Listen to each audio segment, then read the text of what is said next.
Once upon a time, in a small town, there was a philosophy professor who taught in a unique way. One day, he visited a primary school and entered a classroom with an interesting look in his eyes and a big empty glass jar under his arm. This caught the attention of the kids immediately. It was clear that this wouldn't be an ordinary school day. He placed the jar on the table and took out a bunch of large stones from under the table. Carefully, he started putting the stones into the jar one by one until he couldn't fit anymore. Then, he asked the class if the jar was full. The students nodded and said yes, because no more stones could fit. Surprisingly, the professor then took out a bag of pebbles and poured them into the jar. The pebbles filled the spaces between the stones. He asked the class again if the jar was full, and many of them said yes. But the professor wasn't done yet. He brought out a bag of sand and poured it into the jar. The sand filled the remaining gaps. Finally, he poured water into the jar, making sure everything was soaked.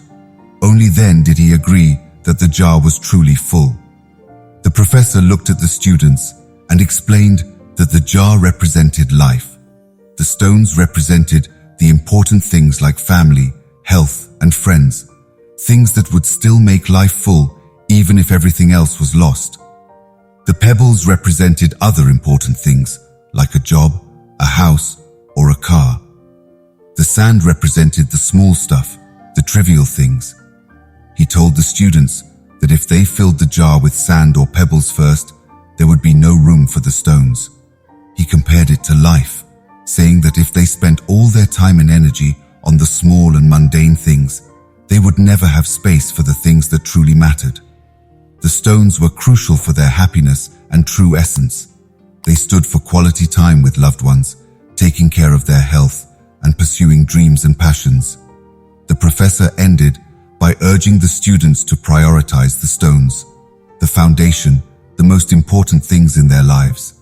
He encouraged them not to let the pebbles or the sand, the less important tasks, take over.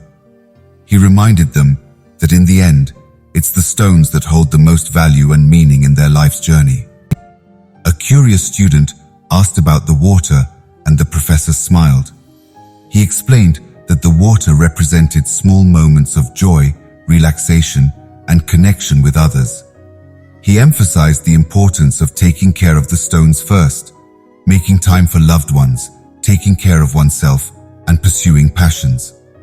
The pebbles and sand could fit in around the important stuff, but they shouldn't take up all their time and energy. The professor concluded by saying that life isn't just about being busy all the time. It's about leading a fulfilling life, filled with experiences that truly matter. He encouraged the students to find balance, prioritize the stones, make every moment count, and cherish the things that bring true joy and fulfillment in life.